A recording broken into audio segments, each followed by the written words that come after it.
بسم الله الرحمن الرحيم ألف لام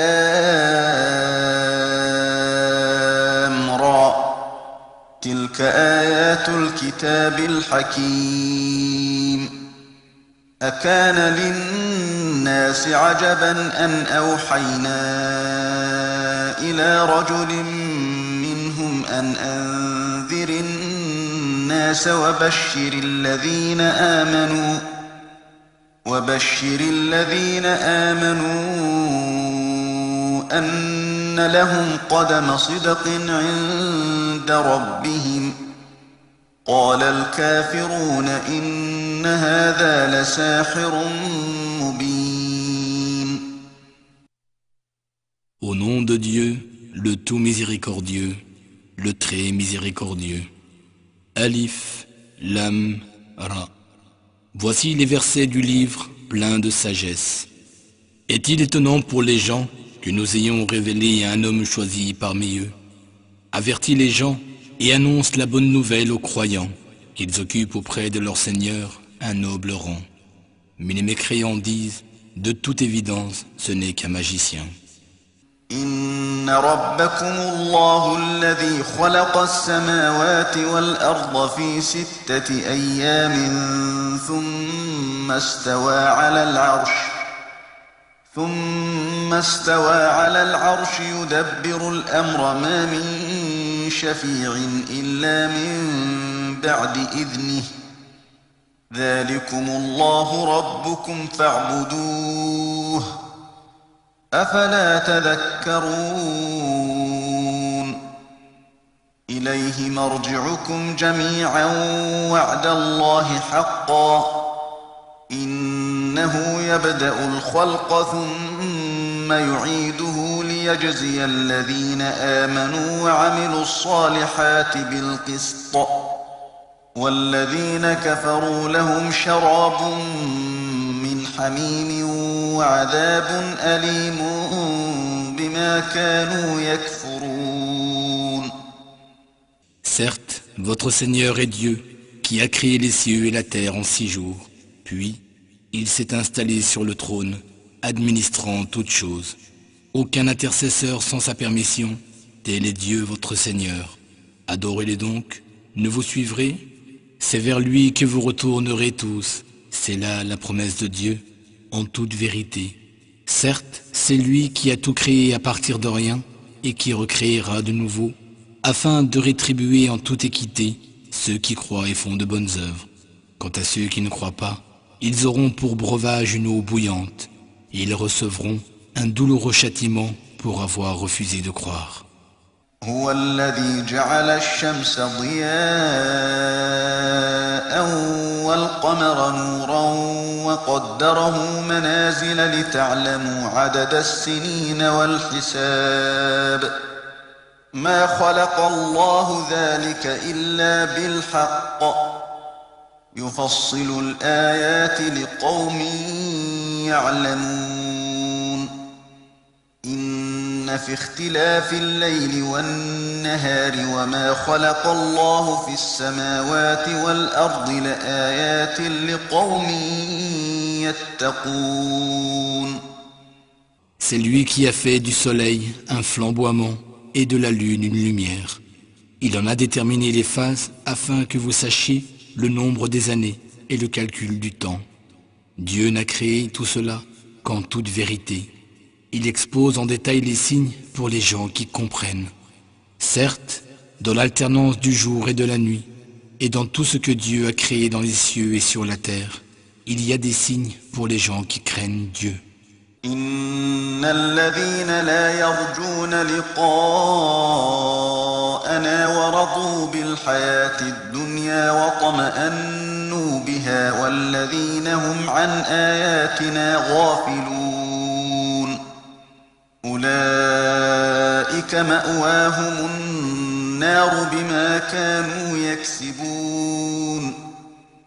Ceux qui n'espèrent pas notre rencontre, qui sont satisfaits de leur vie ici-bas et s'y sentent en sécurité, ainsi que ceux qui sont inattentifs à nos signes. Leur demeure sera le feu en rétribution des actions qu'ils commettaient. إن الذين آمنوا وعملوا الصالحات يهديهم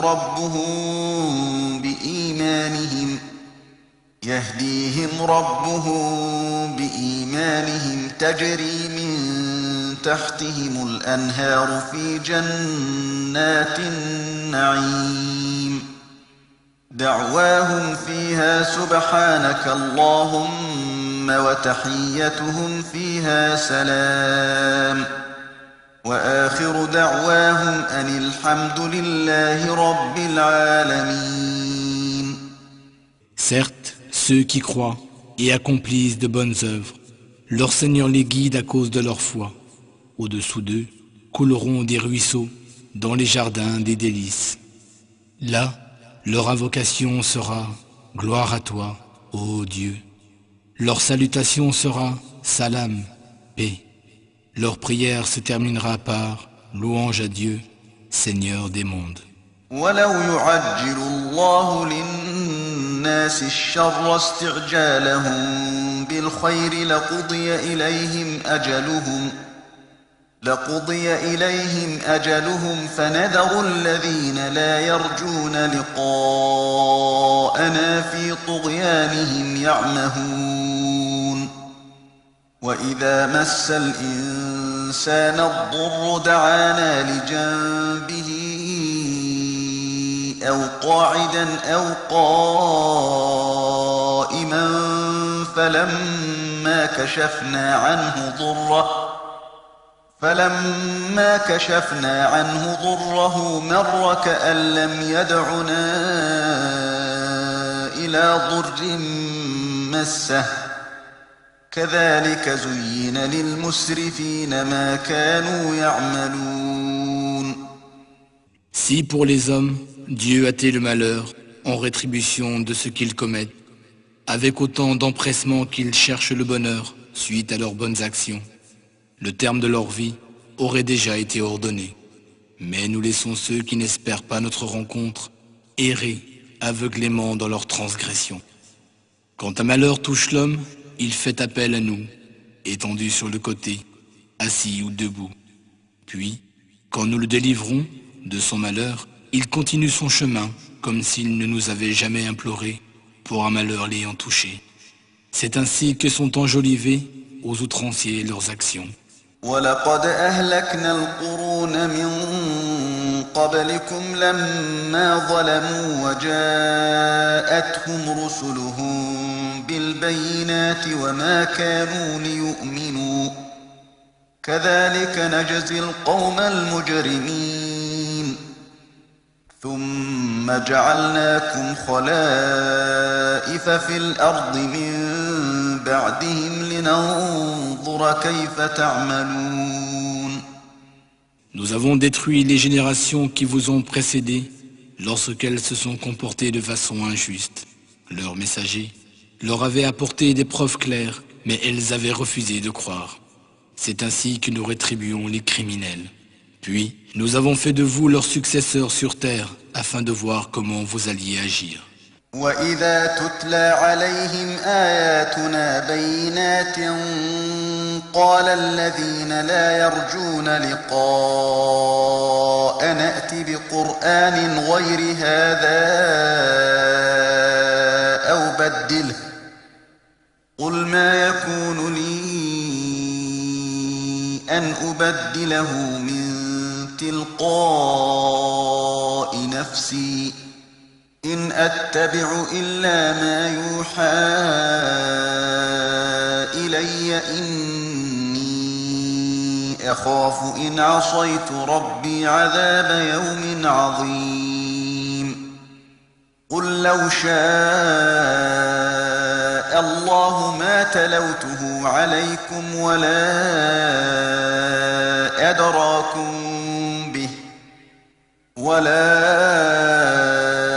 أدراكم به فقد لبثت فيكم عمرا من قبله أفلا تعقلون. Lorsqu'on leur récite nos signes en toute clarté, ceux qui n'espèrent pas notre rencontre disent: apporte-nous un autre Coran que celui-là, ou alors change-le.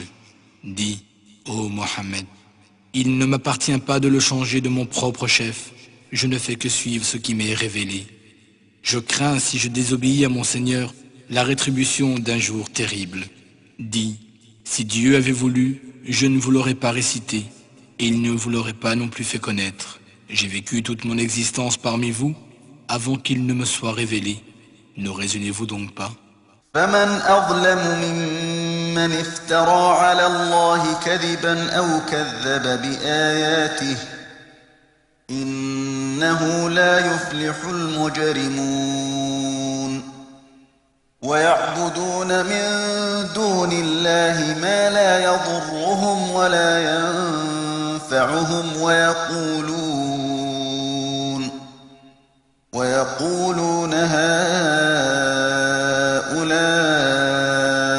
شفعاؤنا عند الله قل أتنبئون الله بما لا يعلم في السماوات ولا في الأرض سبحانه وتعالى عما يشركون.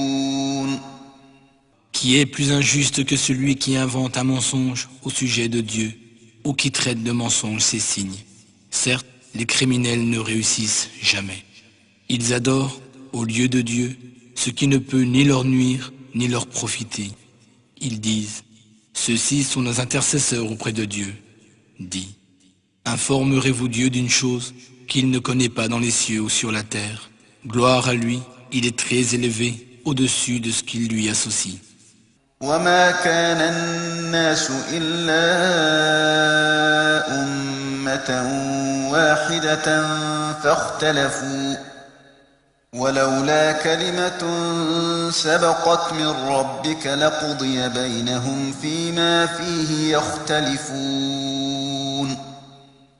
ويقولون لولا أنزل عليه آية من ربه فقل إنما الغيب لله فانتظروا إني معكم من المنتظرين وإذا أذقنا الناس رحمة من بعد ضراء مستهم إذا لهم مكر في آياتنا قل الله أسرع مكرا إن رسلنا يكتبون ما تمكرون. Les gens ne formaient à l'origine qu'une seule communauté, puis ils se mirent à diverger. Et si ce n'avait été d'un commandement déjà décidé par ton Seigneur, leurs différends auraient certainement été tranchés. Ils disent, pourquoi ne fait-on pas descendre sur lui un signe provenant de son Seigneur? Alors dis, ô Mohammed, le monde invisible appartient à Dieu. Attendez donc, j'attendrai certes avec vous. Quand nous faisons goûter aux gens une miséricorde, après qu'ils aient été touchés par une adversité, les voilà qui complotent contre nos signes. Dis, Dieu est encore plus prompt à faire des plans, car nos messagers, les anges, écrivent tout ce que vous ourdissez comme complot. هو الذي يسيركم في البر والبحر حتى إذا كنتم في الفلك وجرين بهم بريح طيبة وفرحوا بها جاءتها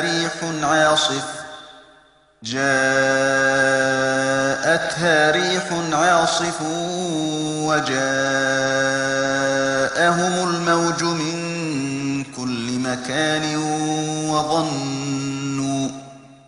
وظنوا أنهم أحيط بهم دعوا الله مخلصين له الدين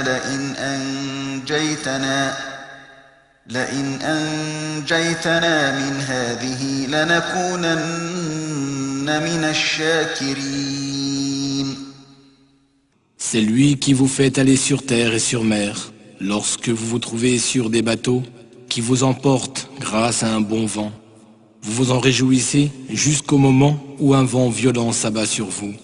Alors, assaillis de tous côtés par les vagues et vous croyant submergés par elles, vous implorez Dieu, adressant sincèrement votre prière à lui seul, en disant « Si tu nous sauves de cette situation, nous serons certes parmi les reconnaissants. » فلما أنجاهم إذا هم يبغون في الأرض بغير الحق يا أيها الناس إنما بغيكم على أنفسكم متاع الحياة الدنيا ثم إلينا مرجعكم فننبئكم بما كنتم تعملون.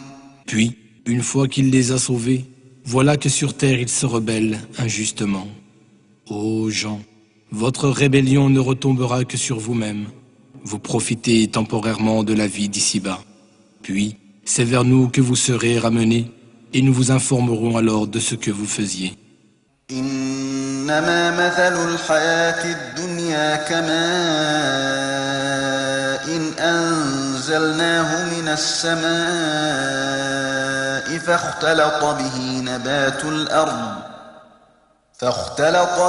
نبات الأرض مما يأكل الناس والأنعام حتى إذا أخذت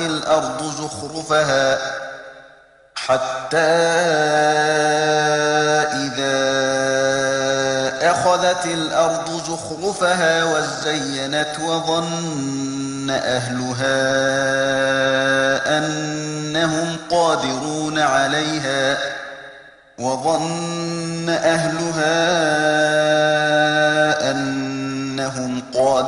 عليها أتاها أمرنا ليلا أو نهارا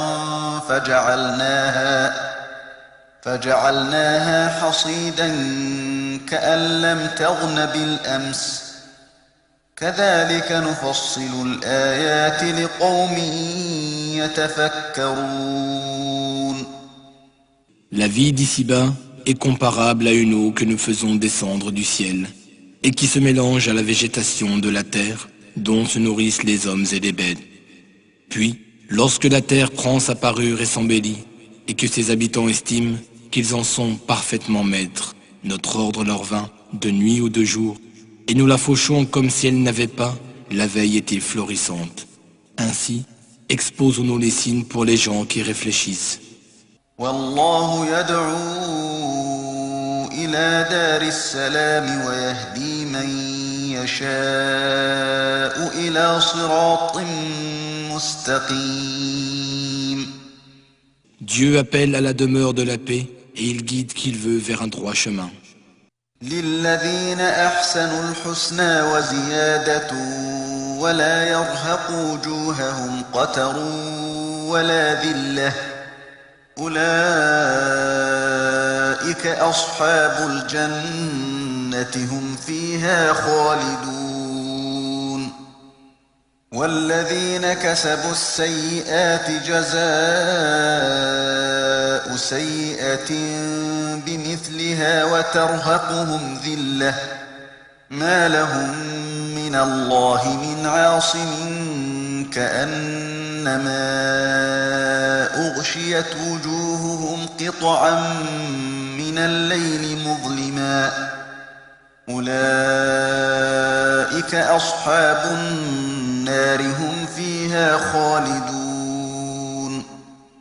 À ceux qui font le bien est réservée la meilleure récompense et même davantage.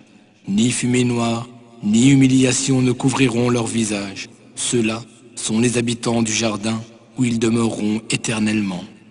Ceux qui ont commis de mauvaises actions verront chacune d'elles rétribuée par son équivalent. Ils seront couverts d'humiliation, car ils n'ont aucun protecteur en dehors de Dieu, comme si leur visage était couvert de lambeaux de ténèbres nocturnes. Ceux-là sont les habitants du feu où ils demeureront éternellement. ويوم نحشرهم جميعا ثم نقول للذين أشركوا مكانكم أنتم وشركاؤكم فزيلنا بينهم وقال شركاؤهم ما كنتم إيانا تعبدون فكفى بالله شهيدا بيننا وبينكم إن كنا عن عبادتكم لغافلين هنالك تبلو كل نفس ما أسلفت وردوا إلى الله مولاهم الحق وضل عنهم ما كانوا يفترون. Le jour où nous les rassemblerons tous, nous dirons à ceux qui nous attribuaient des associés, demeurez à votre place, vous et vos prétendus associés. Nous les séparerons les uns des autres et leurs prétendus associés diront, ce n'est pas nous que vous adoriez. Dieu suffit comme témoin entre nous et vous. En vérité, nous n'étions pas au courant de votre adoration envers nous. Là, chaque âme subira les conséquences de ce qu'elle a fait dans le passé. Ils seront alors ramenés à Dieu, leur Seigneur véritable, et les associés qu'ils inventaient les abandonneront. قل من يرزقكم من السماء والأرض أم من يملك السمع والأبصار ومن يخرج الحي من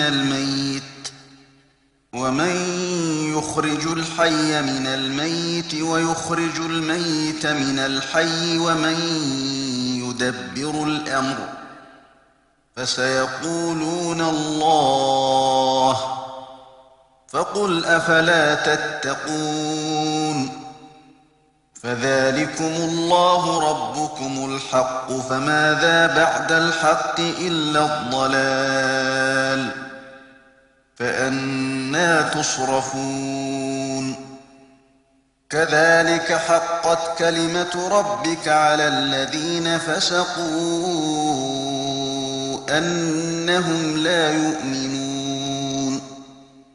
Dis-leur, ô Mohammed, qui vous attribue votre subsistance à partir du ciel et de la terre, qui détient l'ouïe et la vue, et qui fait sortir le vivant du mort et le mort du vivant, et qui administre tout, ils diront Dieu.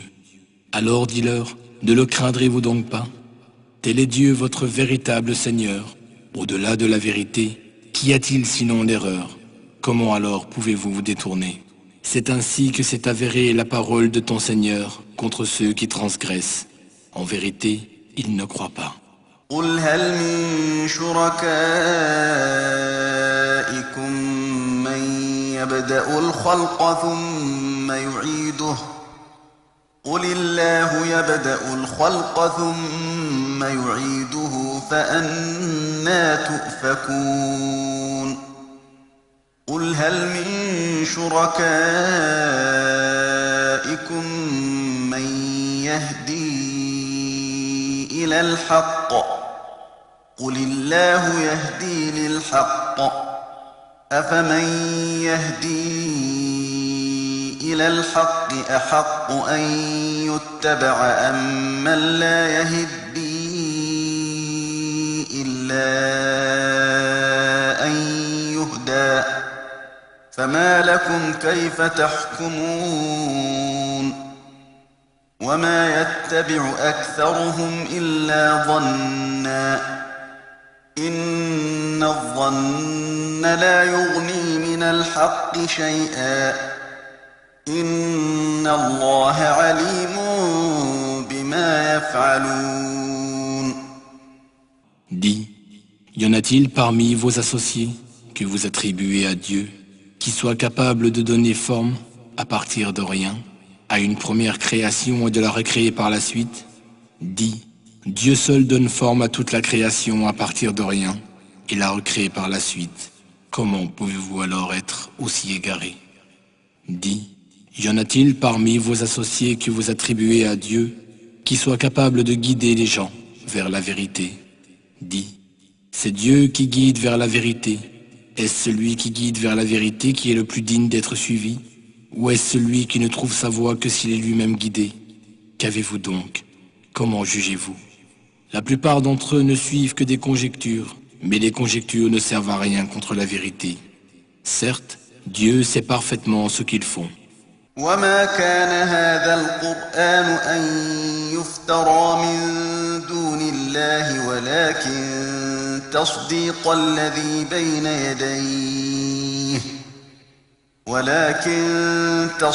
الذي بين يديه وتفصيل الكتاب لا ريب فيه من رب العالمين أم يقولون افتراه قل فأتوا بسورة مثله وادعوا من استطعتم من دون الله إن كنتم صادقين بل كذبوا بما لم يحيطوا بعلمه ولما يأتهم تأويله كذلك كذب الذين من قبلهم فانظر كيف كان عاقبة الظالمين. Ce Coran n'est point de nature à jamais être forgé par un autre que Dieu. Il est une confirmation de ce qui existait déjà avant lui et un exposé de ce qui est prescrit pour les gens, et au sujet duquel il n'y a aucun doute, en provenance du Seigneur des mondes. Ou bien ils disent, il l'a inventé. Dit, composez donc une sourate semblable, et appelez pour vous aider tous ceux que vous pouvez en dehors de Dieu, si vous êtes véridiques. Mais bien au contraire, ils rejettent ce qu'ils ne peuvent embrasser de leur savoir, et dont l'interprétation détaillée ne leur est pas encore parvenue. Ceux qui ont vécu avant eux ont de même rejeté la vérité. Regarde donc ce qu'il a été la fin des injustes. ومنهم من يؤمن به ومنهم من لا يؤمن به وربك أعلم بالمفسدين وإن كذبوك فقل لي عملي ولكم عملكم أنتم بريئون مما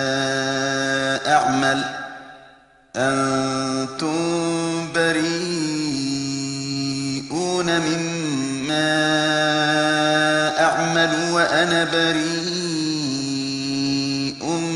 مما تعملون.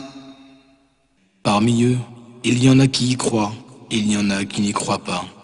Et c'est ton Seigneur qui connaît le mieux ceux qui sèment la corruption. S'ils te traitent de menteur, dis-leur, à moi mon œuvre et à vous la vôtre. Vous n'êtes pas responsable de ce que je fais, et je ne suis pas responsable de ce que vous faites. ومنهم من يستمعون إليك أفأنت تسمع الصم ولو كانوا لا يعقلون ومنهم من ينظر إليك أفأنت تهدي العمي ولو كانوا لا يبصرون إن الله لا يظلم الناس شيئا ولكن الناس أنفسهم يظلمون ويوم يحشرهم كأن لم يلبثوا إلا ساعة من النهار يتعارفون بينهم قد خسر الذين كذبوا بلقاء الله وما كانوا مهتدين. Il y en a parmi eux qui t'écoutent. Mais est-ce toi qui peux arriver à faire entendre les sourds, même s'ils sont incapables de comprendre? Il y en a parmi eux qui te regardent. Mais est-ce toi qui peux arriver à guider les aveugles, même s'ils sont incapables de voir? Certes, Dieu n'est point injuste envers les gens. Ce sont plutôt les gens qui se font du tort à eux-mêmes. Le jour où il les rassemblera tous ensemble, et où il leur semblera n'être demeuré qu'une heure du jour, ils se reconnaîtront mutuellement. Seront perdus alors ceux qui auront nié la rencontre avec Dieu et n'auront pas suivi la bonne voie. بعض الذي نعدهم أو نتوفينك فإلينا مرجعهم ثم الله شهيد على ما يفعلون ولكل أمة رسول فإذا جاء رسولهم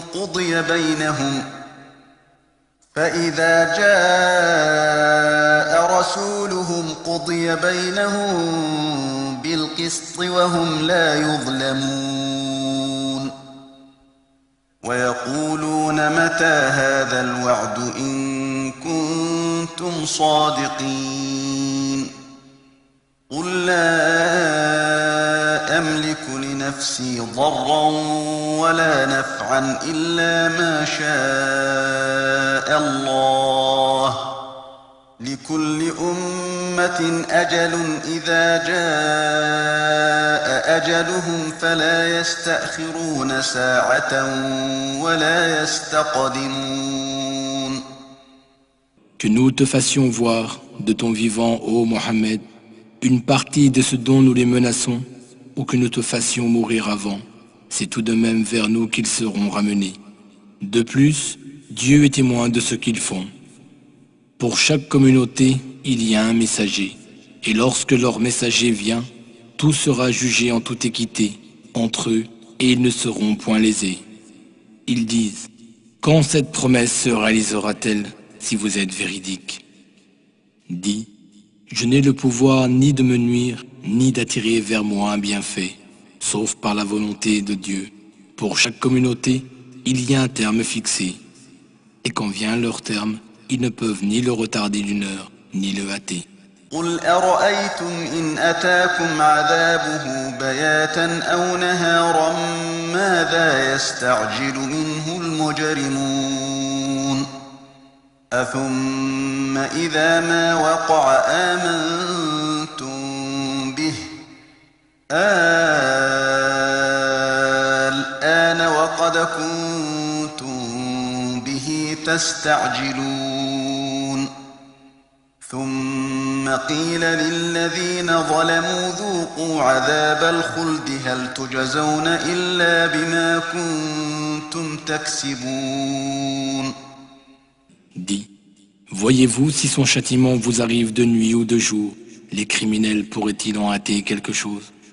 Est-ce seulement au moment où le châtiment arrivera que vous croirez? Il vous sera dit, quoi? Maintenant vous croyez? Naguère vous souhaitiez pourtant le voir survenir promptement. Puis il sera dit aux injustes, goûtez au châtiment éternel, êtes-vous rétribués pour quoi que ce soit d'autre que ce que vous avez acquis? ويستنبئونك أحق هو قل إي وربي إنه لحق وما أنتم بمعجزين ولو أن لكل نفس ظلمت ما في الأرض لافتدت به وأسروا الندامة لما رأوا العذاب وقضي بينهم بالقسط وهم لا يظلمون ألا إن لله ما في السماوات والأرض ألا إن وعد الله حق ولكن أكثرهم لا يعلمون هو يحيي ويميت وإليه ترجعون. Il s'informe auprès de toi. Est-ce vrai? Dis, oui, par mon Seigneur, c'est bien vrai, et vous ne pourrez y échapper. Si chaque âme injuste possédait tout ce qu'il y a sur terre, elle le donnerait pour se racheter. Ils éprouveront du regret quand ils verront le châtiment, mais le jugement entre eux sera fait en toute équité et ils ne seront point lésés. Certes, c'est à Dieu qu'appartient tout ce qui est dans les cieux et sur la terre, et la promesse de Dieu est vraie. Mais la plupart d'entre eux ne le savent pas. C'est lui qui donne la vie et qui donne la mort, et c'est vers lui que vous serez ramenés. يا أيها الناس قد جاءتكم موعظة من ربكم وشفاء لما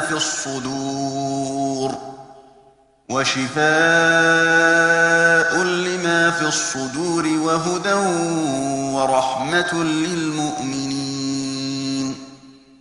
قل بفضل الله وبرحمته فبذلك فليفرحوا هو خير مما يجمعون. Ô gens, une exhortation vous est venue de la part de votre Seigneur, une guérison pour ceux qui se trouvent dans les cœurs, un guide et une miséricorde pour les croyants. Dis, de la grâce de Dieu et de sa miséricorde, ils devraient se réjouir. C'est bien mieux que tout ce qu'ils amassent. قل أرأيتم ما أنزل الله لكم من رزق فجعلتم منه حراما وحلالا قل الله أذن لكم أم على الله تفترون وما ظن الذين يفترون على الله الكذب يوم القيامة إن الله لذو فضل على الناس ولكن أكثرهم لا يشكرون. Dis, avez-vous vu ce que Dieu vous a attribué comme subsistance, puis vous en avez décrété une partie licite et une autre illicite? Est-ce Dieu qui vous l'a permis ou inventez-vous un mensonge? Que penseront, au jour de la résurrection, ceux qui inventent un mensonge qu'ils attribuent à Dieu? Certes, Dieu répand sa grâce sur les gens, mais la plupart d'entre eux ne sont pas reconnaissants. وما تكون في شأن وما تتلو منه من قرآن ولا تعملون من عمل إلا كنا عليكم شهودا إذ تفيضون فيه وما يعزب عن ربك من مثقال ذرة في الأرض ولا في السماء ولا أصغر من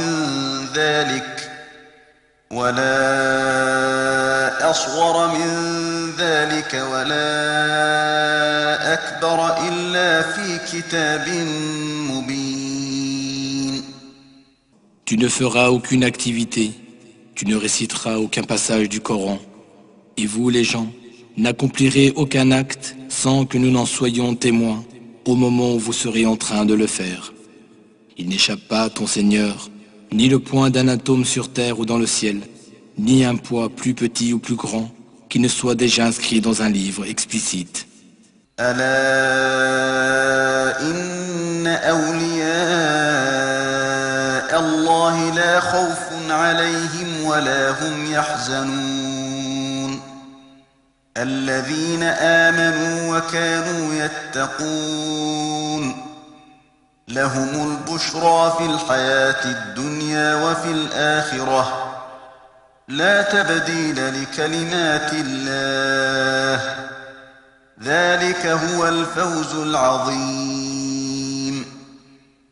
En vérité, les bien-aimés de Dieu seront à l'abri de toute crainte et ils ne seront point affligés. Ceux qui croient fermement et demeurent pieux, la bonne nouvelle leur sera annoncée dans la vie d'ici-bas comme dans l'au-delà, et il ne peut y avoir de changement aux paroles de Dieu. Voilà l'énorme succès. ولا يحزنك قولهم إن العزة لله جميعا هو السميع العليم ألا إن لله من في السماوات ومن في الأرض وما يتبع الذين يدعون من دون الله شركاء إن يتبعون إلا الظن وإن هم إلا يخرصون. Ne laisse pas leurs paroles t'affliger, ô Mohammed. Certes, la puissance tout entière appartient à Dieu. Il entend tout et il est omniscient. N'est-ce pas à Dieu qu'appartiennent ceux qui sont dans les cieux et sur la terre? Ceux qui invoquent d'autres divinités en dehors de Dieu, croient-ils s'adresser à ses associés? Ils ne se basent que sur des suppositions et ils ne font que forger des mensonges.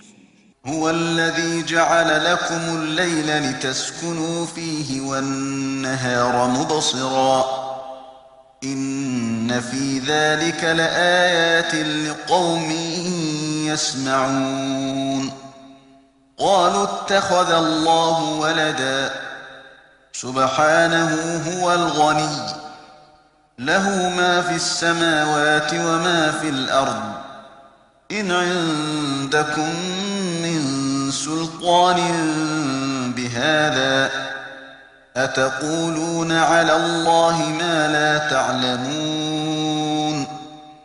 C'est lui qui vous a désigné la nuit pour vous reposer et le jour pour vous permettre de voir. Ce sont là des signes pour les gens qui entendent.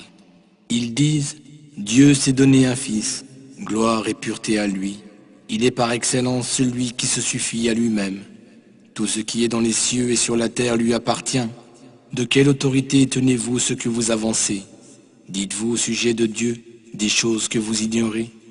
قل إن الذين يفترون على الله الكذب لا يفلحون متاع في الدنيا ثم إلينا مرجعهم ثم نذيقهم العذاب الشديد بما كانوا يكفرون.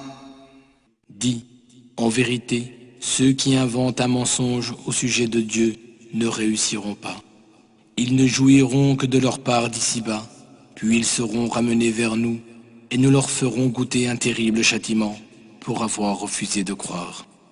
واتل عليهم نبأ نوح إذ قال لقومه يا قوم إن كان كبر عليكم مقامي وتذكيري بآيات الله فعلى الله توكلت فأجمعوا أمركم وشركاءكم ثم لا يكن أمركم عليكم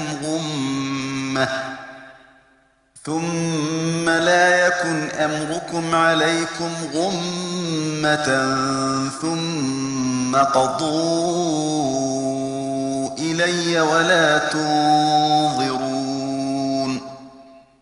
فإن توليتم فما سألتكم من أجر إن أجري إلا على الله وأمرت أن أكون من المسلمين. Raconte-leur l'histoire de Noé lorsqu'il dit à son peuple, Ô mon peuple, si mon séjour parmi vous est le rappel que je vous fais par le biais des signes de Dieu vous pèse trop, alors c'est en Dieu que je place ma confiance. Décidez d'un plan d'action, vous et vos associés, et ne prenez pas la peine de cacher vos desseins. Puis, exécutez votre plan contre moi, et ne me laissez aucun répit. Mais, si vous vous détournez, sachez que je ne vous ai demandé aucun salaire. Mon salaire n'incombe qu'à Dieu, et il m'a été commandé d'être du nombre des musulmans soumis à Dieu. فكذبوه فنجيناه ومن معه في الفلك وجعلناهم خلائف وأغرقنا الذين كذبوا بآياتنا فانظر كيف كان عاقبة المنذرين. ثم بعثنا من بعده رسلا إلى قومهم فجاءوهم بالبينات فما كانوا ليؤمنوا بما كذبوا به من قبل كذلك نطبع على قلوب المعتدين. Mais ils le rejetèrent. Alors nous les sauvâmes, lui et ceux qui étaient avec lui dans l'arche.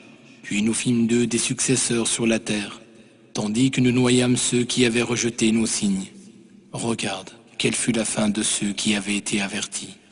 Puis après Noé, nous envoyâmes des messagers à leurs peuples respectifs, et ils leur apportèrent des preuves claires. Mais les gens n'étaient pas prêts à croire en ce qu'ils avaient déjà rejeté auparavant. Ainsi, scellons-nous le cœur des transgresseurs. ثم بعثنا من بعدهم موسى وهارون إلى فرعون وملئه بآياتنا فاستكبروا وكانوا قوما مجرمين فلما جاءهم الحق من عندنا قالوا إن هذا لسحر مبين قال موسى أتقولون للحق لما جاءكم أسحر هذا ولا يفلح الساحرون قالوا أجئتنا لتلفتنا عما وجدنا عليه آباءنا وتكون لكم الكبرياء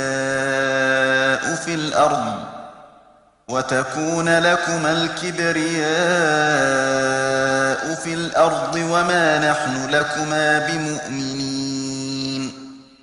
Après eux, nous envoyâmes Moïse et Aaron, munis de nos signes, à Pharaon et ses notables. Mais ces derniers se montrèrent arrogants, car c'était un peuple coupable. Lorsque la vérité leur vint, de notre part ils dirent, voilà certes une magie évidente. Moïse leur dit, dites-vous au sujet de la vérité qui vous est venue, est-ce de la magie? Mais les magiciens ne réussissent pas. Ils dirent, est-ce pour nous détourner de la voie que suivaient nos ancêtres que tu es venu à nous, et pour que le pouvoir vous appartienne à tous deux sur terre? Nous ne croirons pas en vous. وقال فرعون ائتوني بكل ساحر عليم فلما جاء السحرة قال لهم موسى ألقوا ما أنتم ملقون فلما ألقوا قال موسى ما جئتم به السحر إن الله سيبطله إن الله لا يصلح عمل المفسدين ويحق الله الحق بكلماته ولو كره المجرمون. Pharaon dit, amenez-moi tout magicien averti. Lorsque vinrent les magiciens, Moïse leur dit, jetez ce que vous avez à jeter. Lorsqu'ils jetèrent ce qu'ils avaient à jeter, Moïse dit, vous n'avez produit que de la magie, et Dieu l'annulera, car Dieu ne fait jamais prospérer l'œuvre des fauteurs de désordre. Par ces paroles, Dieu fera triompher la vérité, peu importe à quel point s'y opposent les criminels. فما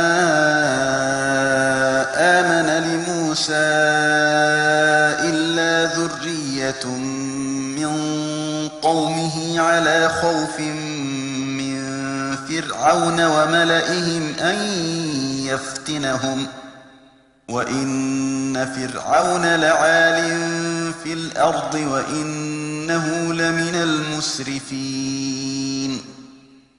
وقال موسى يا قوم إن كنتم آمنتم بالله فعليه توكلوا إن كنتم مسلمين. فقالوا على الله توكلنا ربنا لا تجعلنا فتنة للقوم الظالمين ونجنا برحمتك من القوم الكافرين. Mais personne ne crut Moïse, sauf quelques jeunes gens du peuple de Pharaon, par crainte d'être persécutés par Pharaon et ses notables. Certes, Pharaon fut un véritable tyran sur terre, et il fut du nombre des extravagants. Moïse dit, « Ô mon peuple, si vous croyez vraiment en Dieu, alors placez votre confiance en lui si vous êtes musulmans, c'est-à-dire si vous êtes vraiment soumis à lui. » Ils dirent, « C'est à Dieu que nous faisons confiance. Ô notre Seigneur, ne fais pas de nous une cible pour les persécutions des injustes. Par ta miséricorde, délivre-nous des mécréants. » وأوحينا إلى موسى وأخيه أن تبوأ لقومكما بمصر بيوتا وجعلوا بيوتكم قبلة وأقيموا الصلاة وبشر المؤمنين. Nous révélâmes à Moïse et à son frère, prenez des maisons en Égypte pour votre peuple, et faites-en des lieux de prière, et soyez assidus dans la prière. Annoncez la bonne nouvelle aux croyants. وقال موسى ربنا إنك آتيت فرعون وملأه زينة وأموالا في الحياة الدنيا ربنا ليضلوا عن سبيلك ربنا اطمس على أموالهم واشدد على قلوبهم فلا يؤمنوا حتى يروا العذاب الأليم. قال قد أجيبت دعوتكما فاستقيما ولا تتبعان سبيل الذين لا يعلمون. Alors Moïse dit, ô notre Seigneur, tu as accordé à Pharaon et à ses notables la gloire et la richesse en ce bas monde. Et voilà qu'avec cela, ô notre Seigneur, ils égarent les gens loin de ton sentier. Ô notre Seigneur, détruis leur richesse et endurcis leur cœur, puisqu'ils ne croient pas, jusqu'à ce qu'ils aient vu le douloureux châtiment. Il dit, votre prière est exaucée, restez tous deux sur le droit chemin, et ne suivez point la voie de ceux qui ne savent pas. وجاوزنا ببني إسرائيل البحر فأتبعهم فرعون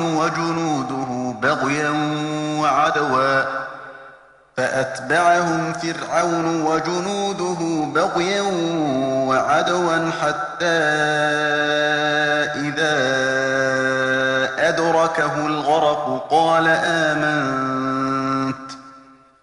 قال آمنت أنه لا إله إلا الذي آمنت به بنو إسرائيل وأنا من المسلمين.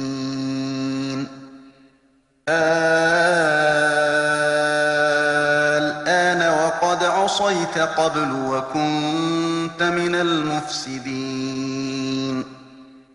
فاليوم ننجيك ببدنك لتكون لمن خلفك آية وإن كثيرا من الناس عن آياتنا لغافلون. Nous fîmes traverser la mer aux enfants d'Israël. Pharaon et ses armées les poursuivirent avec acharnement et hargne, jusqu'à ce que, submergés par les flots, Pharaon s'exclame, « Je crois qu'il n'y a pas de Dieu, hormis celui en qui croient les enfants d'Israël, et je suis du nombre des musulmans. » Dieu dit, « Quoi? Maintenant, alors que jusqu'ici tu t'étais rebellé et faisais partie du nombre des corrupteurs. Nous allons aujourd'hui épargner ton corps, afin que tu sois un signe pour tes successeurs. Mais en vérité, beaucoup de gens ne prêtent aucune attention à nos signes. » وَلَقَدْ بَوَّأْنَا بَنِي إسرائيل مبوأ صدق ورزقناهم من الطيبات فما اختلفوا حتى جاءهم العلم إن ربك يقضي بينهم يوم القيامة فيما كانوا فيه يختلفون. فإن كنت في شك مما أنزلنا إليك فاسأل الذين يقرؤون الكتاب من قبلك لقد جاءك الحق من ربك فلا تكونن من الممترين ولا تكونن من الذين كذبوا بآيات الله فتكون من الخاسرين. Certes, nous avons établi les enfants d'Israël dans un endroit honorable et nous leur avons attribué de bonne nourriture. Par la suite, ce n'est qu'au moment où leur est parvenu le savoir qu'ils se sont mis à diverger. Certes, ton Seigneur jugera entre eux, au jour de la résurrection, sur ce qu'il les divisait. Si tu es dans le doute au sujet de ce que nous t'avons révélé, ô Mohammed, interroge alors ceux qui lisent le livre qui a été révélé avant toi. La vérité était certes venue de la part de ton Seigneur. Ne sois donc point de ceux qui doutent. Ne sois point de ceux qui rejettent les signes de Dieu, car tu serais alors du nombre des perdants. إن الذين حقت عليهم كلمة ربك لا يؤمنون ولو جاءتهم كل آية حتى يروا العذاب الأليم فلولا كانت قرية آمنت فنفعها إيمانها إلا قوم يونس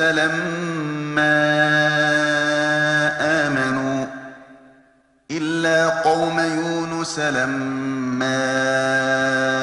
آمنوا كشفنا عنهم عذاب الخزي في الحياة الدنيا ومتعناهم إلى حين. Non, ceux contre qui s'avère la parole de ton Seigneur ne croiront pas. Même si tous les signes leur parviennent, après avoir vu le châtiment de douleur.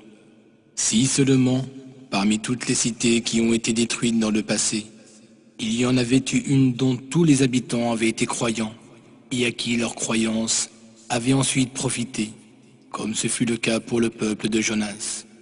Lorsqu'ils eurent tous cru, nous suspendîmes le tourment de la disgrâce qui s'était abattu sur eux en cette vie, et les laissâmes jouir de la vie pour un certain temps. ولو شاء ربك لآمن من في الأرض كلهم جميعا أفأنت تكره الناس حتى يكونوا مؤمنين وما كان لنفس أن تؤمن إلا بإذن الله ويجعل الرجس على الذين لا يعقلون. Si ton Seigneur l'avait voulu, tous ceux qui sont sur la terre auraient cru. Contraindrais-tu les gens à devenir croyants, ô Mohammed? Il n'appartient à aucune âme de croire, si ce n'est par la permission de Dieu. Il jette dans l'infamie ceux qui ne raisonnent pas. قل انظروا ماذا في السماوات والأرض وما تغني الآيات والنذر عن قوم لا يؤمنون فهل ينتظرون إلا مثل أيام الذين خلوا من قبلهم قل فانتظروا إني معكم من المنتظرين ثم ننجي رسلنا والذين آمنوا كذلك حقا علينا ننجي المؤمنين. Dis, regardez tout ce qui est dans les cieux et sur la terre, mais ni les signes, ni les avertisseurs ne profitent à des gens qui refusent de croire. S'attendent-ils à autre chose qu'à des châtiments, semblables à ceux que reçurent les peuples avant eux? Dis, attendez, moi aussi j'attends avec vous. Ensuite, nous délivrerons nos messagers et les croyants, comme par le passé, car il nous incombe en toute justice de délivrer les croyants. قل يا أيها الناس إن كنتم في شك من ديني فلا أعبد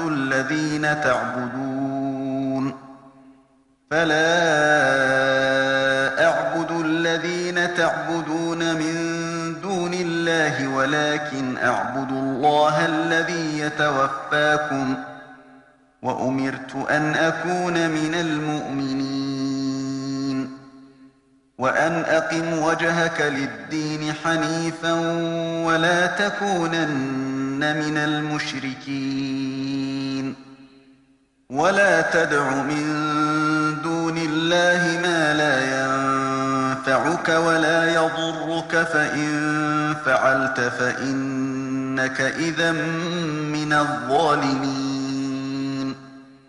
Dis, ô gens, si vous êtes dans le doute au sujet de ma religion, alors sachez que je n'adore pas ceux que vous adorez en dehors de Dieu.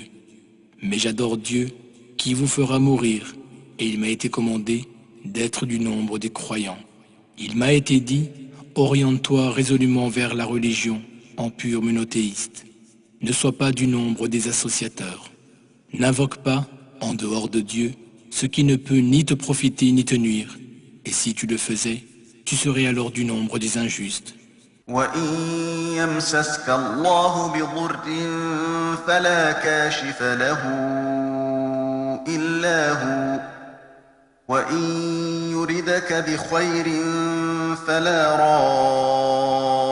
راد لفضله يصيب به من يشاء من عباده وهو الغفور الرحيم. قل يا أيها الناس قد جاءكم الحق من ربكم فمن اهتدى فإنما يهتدي لنفسه ومن ضل فإنما يضل عليها وما أنا عليكم بوكيل.